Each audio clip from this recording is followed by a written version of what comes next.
Hello dear students, तो स्वागत है आपका हमारे इस यूट्यूब प्लेटफॉर्म पर। यहाँ जहाँ आज हम करने वाले हैं क्लास 3, जो कि 20 डेज़ के प्लान में से एक आज थर्ड क्लास होने वाली है, जिसके अंदर हम एग्रोनॉमी के सारे पीवाईक्यू और पीवाईक्यू पैटर्न के क्वेश्चंस करने वाले हैं। 50 क्वेश्चंस होने वाले हैं, तो चलिए स्टार्ट करते हैं। फर्स्ट क्वेश्चन है हमारा, crop goal grown between two main crops primary to suppress weed, यानी कि ऐसी क्रॉप जो दो मेन क्रॉप्स के बीच में ग्रो करी जाती है, जो वीड को सप्रेस करने के लिए यूज करती है, यानी कि उसको हम क्या बोलते हैं, स्मूथर क्रॉप्स। जो वीड को न्यूट्रिएंट या जितनी भी चीज़ें वीड को ग्रो करने के लिए ज़रूरी होती है, उन सबको स्टॉप करने के लिए हेल्प करती है, उन सबको रोकती है ताकि वीड हमारा ग्रो ना हो सके, तो उसको हम स्मूथर क्रॉप बोलते हैं।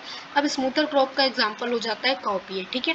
विच of the following represent multi storey multi tier crop? कौन सी ऐसी क्रॉप है जिसको हम मल्टी स्टो या फिर मल्टी टायर क्रॉपिंग बोलते हैं? तो ऐसी क्रॉप्स जो हमारी एक ही फ्लोर पर बहुत सारी क्रॉप्स जो हैं वो बहुत मैनी क्रॉप्स ग्रोन करी जाती हैं, वो अलग अलग लेयर्स में सनलाइट्स और स्पेस वगैरह को यूज़ करती हैं। तो ऐसी होती हैं हमारी coconut, black pepper and pineapple crops, जो अलग अलग लेयर्स में, ठीक है। जैसे कोकोनट का पेड़ बड़ा होता है, बहुत बड़ा होता है, तो वो ऊपर वाले जोन में, मतलब जो भी न्यूट्रिएंट्स हो गए उनको अब्सॉर्ब करेगा, तो अलग अलग जोन में अलग अलग को अब्सॉर्ब करते हैं और न्यूट्रिएंट वगैरह को अब्सॉर्ब कर लेते हैं। Major advantage of multiple cropping, यानी कि मल्टीपल क्रॉपिंग और मोनोक्रॉपिंग पर मल्टी क्रॉपिंग करने की मेजर एडवांटेज क्या है? तो ये टेम्परल और सेप्टियल यूटिलाइजेशन जो होता है रिसोर्सेज का, इसको क्या कर देती है, इंक्रीज कर देती है।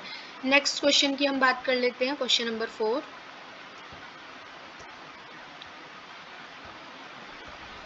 तो क्वेश्चन नंबर 4 है, cropping system having a cropping system having crops occupy the same field simultaneously for at least of their cycle life cycle, यानी कि मतलब एक बहुत सारी क्रॉप्स एक ही फील्ड को यूज कर रही हैं और वहां पर एक ही बार में अपना लाइफ साइकिल जो है कंप्लीट कर रही हैं, तो उसको बोलते हैं मल्टीपल क्रॉपिंग। नेक्स्ट क्वेश्चन है, विच sequence would generally most suitable for improving soil nitrogen station? कौन सा हमारा ऐसा मतलब एक तरह से सीक्वेंस सही है जो हमारी सॉइल में नाइट्रोजन स्टेटस बनाने के लिए हेल्पफुल होता है? तो सीरियल क्रॉप्स, लेग्यूम्स, और primary purpose of deep tillage in hard pan soil 2, यानी कि हार्ड पैन सॉइल में डीप टिलेज का मेन पर्पस क्या होता है कि हार्ड लेयर को ब्रेक कर देते हैं और रूट की पेनिट्रेशन को क्या कर देते हैं, इम्प्रूव कर देते हैं। कौन सा टिलेज सिस्टम, नेक्स्ट क्वेश्चन है, कौन सा टिलेज सिस्टम जो है मैक्सिमम क्रॉप रेसिड्यूज को सॉइल की सरफेस पर क्या करता है, रिटेन करता है? तो जीरो टिलेज के अंदर कोई भी प्लोइंग नहीं होती, तो यहाँ पर जो क्रॉप के रेसिड्यूज हैं वो मैक्सिमम होते हैं, उनकी मात्रा मैक्सिमम होती है, क्योंकि उनके उसके अंदर कोई टिलेज वगैरह होती नहीं है, ठीक है। नेक्स्ट क्वेश्चन हमारा, इन कंजर्वेशन एग्रीकल्चर में तीन मेजर प्रिंसिपल्स क्या होते हैं कंजर्वेशन एग्रीकल्चर के? तो कंजर्वेशन एग्रीकल्चर का मतलब है कि सॉइल को प्रोटेक्ट करता है। अब सॉइल को प्रोटेक्ट ये हमारा कैसे करेगा कि कम से कम सॉइल की डिस्टर्बेंस हो, उसके रेसिड्यूज रिटेन रहें और क्रॉप का डाइवर्सिफिकेशन हो। नेक्स्ट क्वेश्चन है, a phenomena in which repeated tillage at same depth creates a compact layer between till zone.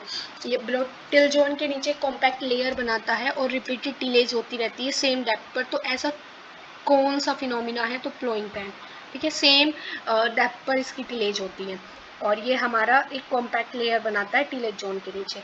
और पडलिंग इन ट्रांसप्लांटिंग राइस प्राइमरी, यानी कि जो ट्रांसप्लांटिंग राइस है उसके अंदर पडलिंग करने का मतलब क्या है कि वाटर लॉस को परकुलेशन के थ्रू वो रिड्यूस कर देती है। परकुलेशन क्या होता है, पानी का जो मिट्टी के छोटे छोटे पोर्स के थ्रू नीचे की तरफ जाना। जो हम पडलिंग करते हैं राइस के अंदर, पडलिंग करने के बाद वो जो पोर्स हैं वो बंद हो जाते हैं, जिसकी वजह से वाटर हमारा परकुलेट नहीं हो पाता। वाटर परकुलेट नहीं हो पाता तो वाटर हमारा सरफेस पर ही फ्लो करता रहता है, ठीक है। तो नेक्स्ट है हमारे इरिगेशन और वाटर मैनेजमेंट के ऊपर हम क्वेश्चंस करने वाले हैं, जहाँ पर है, amount of irrigation water required to replenish soil moisture in crop root zone is most related to, यानी कि एक मतलब जो इरिगेशन का अमाउंट है, जो irrigation water required to replenish soil moisture को रिप्लेनिश करने के लिए, ठीक है, क्रॉप की रूट जोन में, तो उसको हम क्या बोलते हैं, फील्ड कैपेसिटी या फिर परमानेंट विल्टिंग पॉइंट, यानी कि एक ऐसा पॉइंट जहां पर हमारी जो प्लांट है वो विल्ट होने लगता है मॉइस्चर की कमी की वजह से। Which irrigation method generally has the highest water use efficiency? Highest water use efficiency हमारे ड्रिप इरिगेशन के पास होती है, जो 90 से 95% होती है। नेक्स्ट क्वेश्चन है हमारा, drip irrigation water is delivered primary, जो ड्रिप इरिगेशन होता है वो वहाँ पर हमारा पानी किसके थ्रू डिलीवर्ड होता है? तो नियर द रूट जोन से छोटे छोटे रूट्स के पास छोटे छोटे पाइप्स लगे हुए होते हैं, जहाँ से हमारा ड्रिप इरिगेशन के अंदर डायरेक्टली वो वाटर जो है वो ट्रांसमिट हो जाता है प्लांट्स के लिए, ठीक है। नेक्स्ट क्वेश्चन है, if the soil moisture is between filled capacity and permanent wilting point the difference between two represents, यानी कि यदि जो सोइल मॉइस्चर है वो हमारा फिल्ड कैपेसिटी और परमानेंट फिल्टिंग पॉइंट के बीच में है, तो इसके डिफरेंस को हम ये इसका जो डिफरेंस है वो किसको रिप्रेजेंट करेगा, तो अवेलेबल सोइल वाटर की कितना सोइल के अंदर वाटर अवेलेबल है ये उसको रेफर करेगा। Next question, which crop stage is generally consider high sensitive to water stress in wheat, कौन सी क्रॉप की स्टेज है जो मतलब बहुत ज़्यादा सेंसिटिव होती है वाटर स्ट्रेस के लिए वीट के अंदर, तो क्राउन रूट इनिशिएशन स्टेज है, बहुत ज़्यादा इंपॉर्टेंट है ये भी। The irrigation interval is expected to decrease when, यानी कि जो इरिगेशन इंटरवल है जो इज एक्सपेक्टेड टू डिक्रीज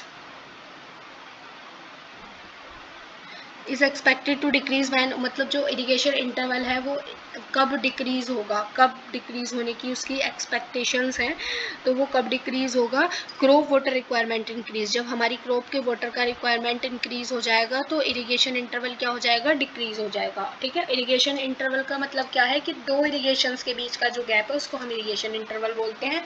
तो जब क्रॉप वाटर जो इसकी रिक्वायरमेंट बढ़ जाएगी तो इरिगेशन इंटरवल हमारा घट जाएगा, मतलब जो गैप है वो घट जाएगा इरिगेशन के बीच में। ठीक है, और a smoother crop is best described as, smoother crop best कैसे डिस्क्राइब होती है, तो सिंपल सी बात है, ये एक क्रॉप है जो वीड की ग्रोथ को मतलब एक रैपिड कैनोपी का डेवलपमेंट करती है और वीड की ग्रोथ को सप्रेस कर देती है, मतलब रिड्यूस कर देती है। ठीक है, नेक्स्ट क्वेश्चन है, which herbicide is primarily associated with selective control of broad leaf weeds in cereal, cereal crops के अंदर जो ब्रॉड लीव वीड्स होते हैं ना, छोटी छोटी पत्तियों के जो खरपतवार होते हैं, उनको मतलब उनके लिए कौन सी हर्बिसाइड यूज़ करी जाती है और वो सेलेक्टिव कंट्रोल के साथ यूज़ करी जाती है, तो वो होती है 2,4-D। ठीक है, नेक्स्ट क्वेश्चन की बात कर लेते हैं। 2,4-D is important in agriculture because it acts primarily as, क्योंकि 2,4-D एक इम्पोर्टेंट है एग्रीकल्चर में, क्यों, क्योंकि ये किसकी तरह एक्ट करती है, अभी हमने पढ़ा था कि 2,4 एक ऐसी हर्बिसाइड जो हमारी ब्रॉड लीव्स के अगेंस्ट यूज़ करी जाती है। ठीक है, और तो कौन 2,4-D क्या है, एक हर्बिसाइड है, तो glyphosate is generally classified as जो ग्लाइफोसेट है वो एक क्या है, non selective systemic herbicide. Selective कौन सी है, 2,4-D, और नॉन सेलेक्टिव कौन सी है, हमारी ग्लाइफोसेट। नेक्स्ट हमारा क्वेश्चन है, पेंडीमेथिलीन इज कॉमनली यूज्ड एज, जो हमारी पेंडीमेथिलीन है वो हमारा किसके लिए यूज़ किया जाता है, तो प्री इमरजेंस हर्बिसाइड्स के लिए यूज़ किया जाता है, जो प्री इमरजेंस हर्बिसाइड्स होते हैं। नेक्स्ट है, critical period of crop weed competition refer to period during which, यानी कि क्रिटिकल पीरियड जहाँ पर क्रॉप वीड का कॉम्पिटिशन किस पीरियड को रेफर करता है, तो इसका आंसर हमारा हो जाएगा नेक्स्ट ये, weed competition causes maximum economic loss if not control, यानी कि वीड का कंपटीशन बहुत ज़्यादा लॉस कर देगा अगर इसको हमें कंट्रोल नहीं किया गया तो नेक्स्ट क्वेश्चन है हमारा, which weed is commonly known as doob grass, doob grass कौन से वीड को हम दूब ग्रास बोलते हैं, तो दूब ग्रास बोलते हैं हम साइनेडोन डेक्टिलन को, और Cyperus rotundus particularly difficult to control, जो ये हमारा साइप्रस रोटेंडस है इसको कंट्रोल करना बहुत ज़्यादा डिफिकल्ट हो जाता है, क्यों, क्योंकि ये अंडरग्राउंड ट्यूबर्स फैला लेता है। नेक्स्ट हम मैन्योर और फर्टिलाइजर्स के ऊपर क्वेश्चन करने वाले हैं, तो which manure generally has a relatively narrow, जिसके पास नैरो CN रेशियो होता है और ये आसानी से डिकम्पोज हो जाएगा, तो जो ऑर्गेनिक मैटर है वो आसानी से डिकम्पोज हो जाएगा, जैसे कि हमारा ग्रीन मैन्योर। ठीक है, इसके पास CN रेशियो नैरो होता है, ना ज़्यादा ना कम। और the nutrient most closely associated with vigorous vegetative growth, यानी कि जो वेजिटेटिव ग्रोथ बहुत ज़्यादा कर दे, ऐसे न्यूट्रिएंट को हम नाइट्रोजन बहुत ज़्यादा वेजिटेटिव ग्रोथ के लिए हेल्पफुल होता है।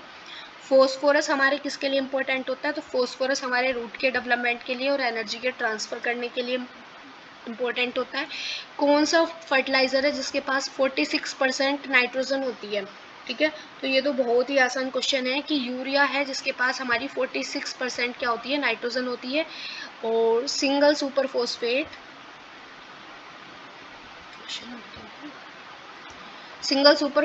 सप्लाईज, यानी कि जो सिंगल सुपर फोस्फेट होता है उसके अंदर क्या क्या होता है, तो उसके अंदर फोस्फेट और सल्फर दोनों की मात्रा होती है हमारी। ठीक है, म्यूरेट ऑफ पोटास, म्यूरेट जो है पोटास का वो KCl होता है, पोटेशियम क्लोराइड। जो म्यूरेट है पोटास का, इसके बारे में हम थोड़ा सा जान लेते हैं।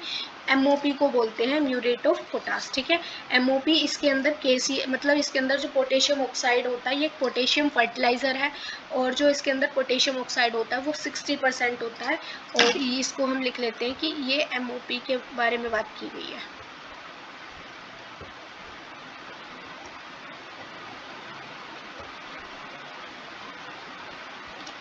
और इसके अंदर 60% K2 होता है, ठीक है, पोटेशियम ऑक्साइड होता है।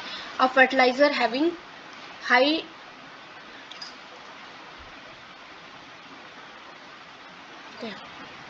A fertilizer having high salt index should be used carefully because it may, यानी कि एक फर्टिलाइज़र है, ठीक है, उसके पास अगर हाई सोल्ट इंडेक्स है तो उसको मतलब कहा जाता है कि उसको केयरफुली यूज़ करना चाहिए। क्यों? क्योंकि कोस ओस्मेटिक इंजरी टू जर्मिनेटिंग सीड, ये जो जर्मिनेटिंग सीड्स होते हैं उनको ओस्मेटिक इंजरी पहुंचा देता है। ओस्मेटिक इंजरी का मतलब उनके रूट जोन के अंदर क्या हो जाता है, बहुत ज़्यादा सॉल्ट हो जाता है। जब बहुत ज़्यादा सॉल्ट हो जाएगा तो वो न्यूट्रिएंट्स को नहीं ले पाएगा। हमारा जो कौन है, प्लांट है उसकी जड़ों के आसपास बहुत ज़्यादा सोल्ट हो जाएगा, और जब उसके पास बहुत ज़्यादा सोल्ट हो जाएगा तो वो हमारा न्यूट्रिएंट को अब्सॉर्ब नहीं कर पाएगा।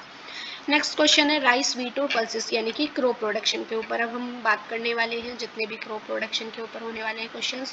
तो फर्स्ट क्वेश्चन है the most critical irrigation stage, wheat की कौन सी क्रिटिकल इरिगेशन स्टेज है? तो क्राउन रूट इनिशिएशन, CRI इसको हम बोलते हैं। नेक्स्ट क्वेश्चन है the rice transplanting seedling that can too old generally result in, यानी कि अगर कोई ट्रांसप्लांटिंग सीडलिंग है और वो बहुत ज़्यादा ओल्ड है तो वो किसका रिजल्ट हो सकती है?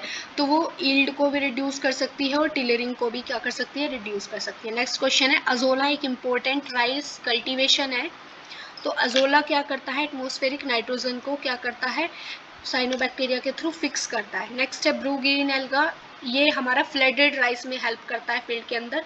अजोला जो है वो हमारा राइस के लिए इम्पोर्टेंट है, ठीक है, स्टार्टिंग में, लेकिन जो ब्लू ग्रीन एल्गी है ना वो कब तब फ्लडेड राइस होती है हमारी, उस टाइम इम्पोर्टेंट है, और ये साइनोबैक्टीरिया के से ही ये भी जो ब्लू ग्रीन एल्गी है ये भी हमारा साइनोबैक्टीरिया से ही ब्लूम करता है, ठीक है।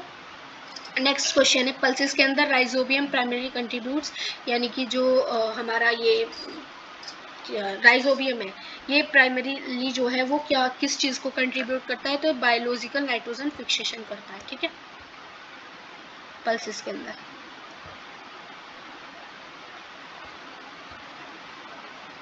Next question the phenomena of ratooning crop is particular important in, ratooning crop का जो फिनोमिना है वो किसके लिए इंपॉर्टेंट है? Sugar cane. रेटूनिंग क्रॉप्स कौन सी होती है?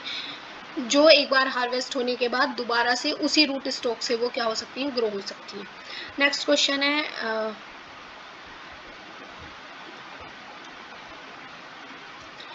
Compared with the plant crop के साथ कंपेयर करना है। A ratoon crop of sugar cane generally has greater requirement, यानी कि जो रेटून क्रॉप है उसको किसकी ज़्यादा ज़रूरत होती है? तो रेटून क्रॉप को सबसे ज़्यादा ज़रूरत होती है हमारी नाइट्रोजन की, ठीक है। तो नेक्स्ट क्वेश्चन है सीड टेक्नोलॉजी और क्रॉप के एस्टेब्लिशमेंट से रिलेटेड। तो removal of type plants from seed production field, यानी कि सीड प्रोडक्शन फील्ड में से ऑफ टाइप जितने भी हमारे अनवांटेड प्लांट्स हैं उनको हटाना हम क्या बोलते हैं? रफिंग बोलते हैं। सीड डोरमेंसी का मतलब क्या है? सीड की डोरमेंसी का मतलब क्या है? तो सीड की डोरमेंसी जहाँ पर हमारा सीड फेल हो जाए, मतलब क्या ना कर पाए, अपनी ग्रोथ ना कर पाए, तो जर्मिनेट ही नहीं कर पाएगा, तो viable seeds fail to germinate under otherwise favourable conditions. Favourable condition के अंदर सीड जो है वो अपनी ग्रोथ नहीं कर पाता, उसकी जो ग्रोथ है वो फेल हो जाती है, ठीक है, जर्मिनेट ही नहीं कर पाएगा। Which factor is generally not essential for seed germination, seed के जर्मिनेशन के लिए कौन सा फैक्टर ज़रूरी नहीं है?